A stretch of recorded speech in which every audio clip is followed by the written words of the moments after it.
नमस्कार, मैं हूं शिवानी। चक दे क्रिकेट में आपका स्वागत है। आज है 28 अप्रैल, दिन गुरुवार। चलिए बढ़ते हैं आईपीएल से जुड़ी 15 बड़ी खबरों के साथ। गुजरात ने हैदराबाद से हार का लिया बदला, 5 विकेट से जीता मुकाबला। गुजरात टाइटंस ने आईपीएल 2022 के 40वें मुकाबले में सनराइजर्स हैदराबाद को 5 विकेट से हरा दिया है। आखिरी ओवर में गुजरात को जीत के लिए 22 रन बनाने थे। राशिद ने आखिरी ओवर में 3 छक्के लगाकर गुजरात को रोमांचक जीत दिलाई। इस जीत के साथ गुजरात 14 अंकों के साथ तालिका में शीर्ष पर पहुंच गई है। पहले बल्लेबाजी करने उतरी सनराइजर्स हैदराबाद ने 20 ओवर में 6 विकेट खोकर 195 रन बनाए हैं। इसके जवाब में गुजरात टाइटंस ने 20 ओवर में 5 विकेट पर 199 रन बनाकर ये मैच जीत लिया।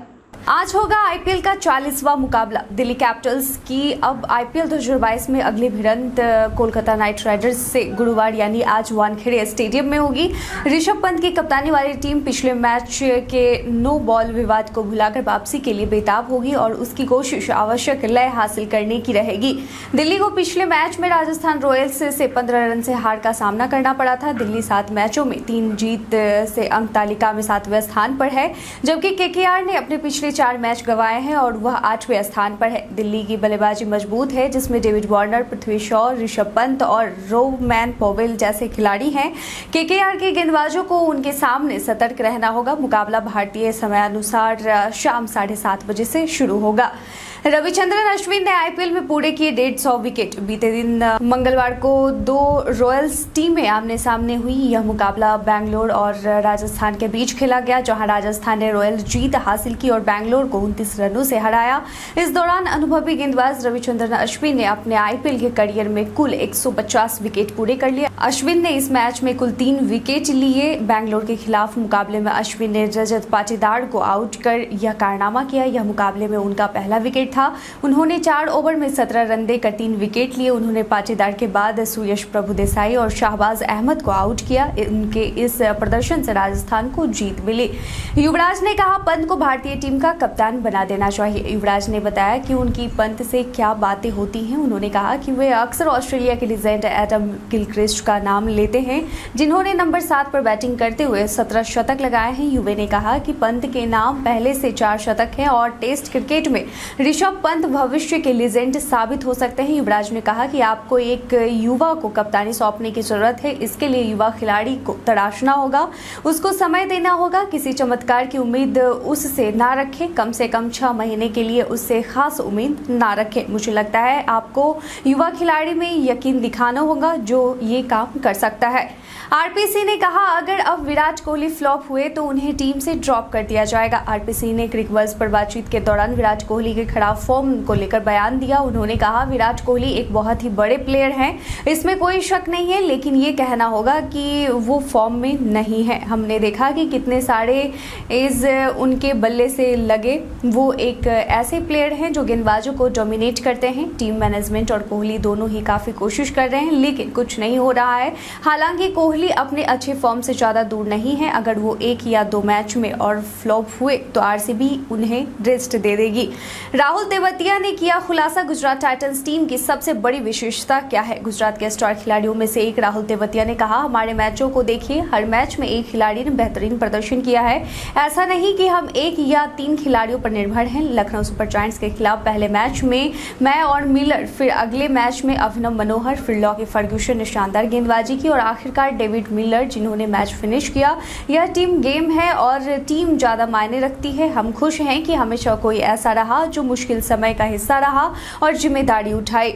रवि शास्त्री ने कहा, अगर विराट अपना करियर लंबा करना चाहते हैं तो उन्हें आईपीएल से नाम वापस ले लेना चाहिए। रवि शास्त्री ने एक यूट्यूब चैनल पर बातचीत के दौरान कहा, मेरे हिसाब से विराट कोहली को एक ब्रेक ले लेना चाहिए, क्योंकि वो लगातार क्रिकेट खेल रहे हैं। उन्होंने तीनों ही फॉर्मेट में टीम की कप्तानी की है। इसी वजह से उनके लिए यही सही समय होगा कि वो ब्रेक ले ले। कभी कभी आपको बैलेंस बनाना पड़ता है। इस साल वो आईपीएल खेल रहे हैं, लेकिन अगर आपको अपना करियर लंबा करना है और 6-7 साल तक खेलना है तो फिर आईपीएल से नाम वापस ले लीजिए। रवि शास्त्री ने आगे कहा कि केवल विराट कोहली के ऊपर ये लाइन नहीं लागू होती है। अगर किसी भी प्लेयर को लंबा खेलना है तो उसे अपने लिए एक समय सीमा रेखा जरूर तय करनी होगी। आरसीबी के खिलाफ मैच विनिंग स्पेल डालने के बाद कुलदीप सेन ने अपनी योजना का किया खुलासा। आरसीबी के खिलाफ कुलदीप सेन ने शानदार वापसी की और मैच विनिंग स्पेल डाला। तेज गेंदबाज ने कहा कि मंगलवार के मैच में उन्हें पिच का अंदाजा आरसीबी के जोश हेजलवुड और मोहम्मद सिराज को गेंदबाजी करते हुए देखकर मिला। मैच के बाद कुलदीप ने कहा कि मेरे दूसरे मैच के बाद साइड स्ट्रेन के कारण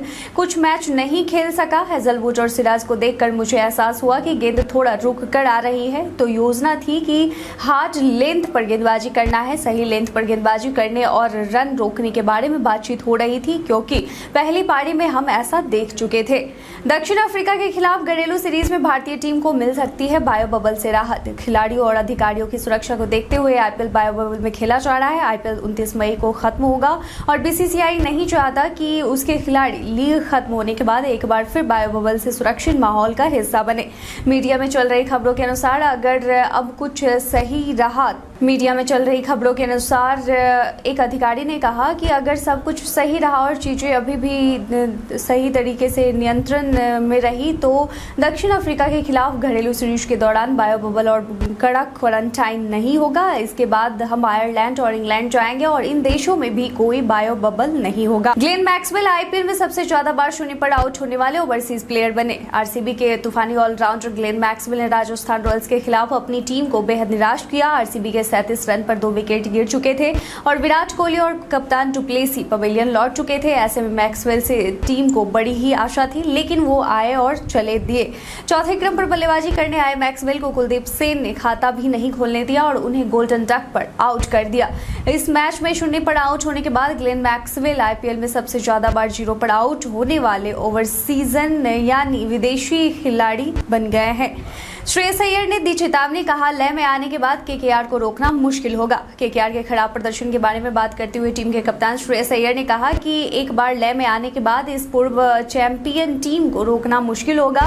केकेआर के आधिकारिक वेबसाइट के मुताबिक श्रेयस अय्यर ने कहा कि हमने वास्तव में बहुत अच्छी शुरुआत की थी तथा पहले 4 में से 3 मैच जीते थे।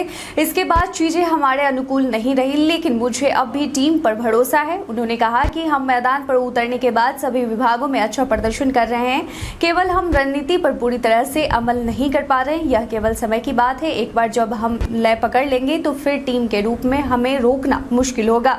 आईपीएल में अनूठा रिकॉर्ड रियान पराग ने की एडम गिलक्रिस्ट और जैक्स कालिस की बराबरी। इंडियन प्रीमियर लीग आईपीएल 2022 में मंगलवार को रॉयल चैलेंजर्स बैंगलोर और राजस्थान रॉयल्स के बीच मैच खेला गया।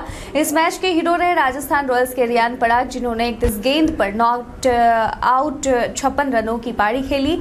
इस मैच के दौरान उन्होंने 4 कैच भी लपके मैन ऑफ द मैच बने। रियान पराग ने इस मैच में एक अनूठा रिकॉर्ड अपने नाम कर लिया। आईपीएल के एक ही मैच में 50 से ज्यादा रन और 4 कैच लपकने वाले रियान महज तीसरे खिलाड़ी हैं और ऐसा करने वाले वह इकलौते भारतीय खिलाड़ी हैं।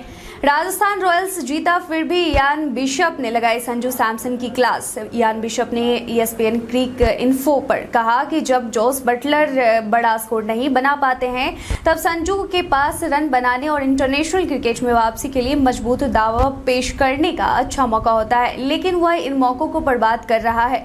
सैमसन जब लय में होते हैं तो उनका खेल शानदार होता है, लेकिन वह निरंतर एक जैसा प्रदर्शन नहीं कर पाते हैं और वह उस तरह की प्रभावशाली पारी नहीं खेल रहे हैं जैसी कि उनसे उम्मीद की जाती है। बिशप ने कहा कि ऐसा नहीं है कि संजू सैमसन फॉर्म में नहीं है, लेकिन वह आसानी से अपना विकेट गंवा रहे हैं। मैं संजू सैमसन का फैन हूं, लेकिन वह शॉट सिलेक्शन के कारण अपनी अच्छी फॉर्म बर्बाद कर रहे हैं। स्टीफन फ्लेमिंग ने कहा कि इनके प्रतिभा के साथ खिलवाड़ नहीं कर सकते। CSK की आधिकारिक वेबसाइट से बात करते हुए स्टीफन फ्लेमिंग ने कहा कि उन्हें युवा प्रतिभाओं के साथ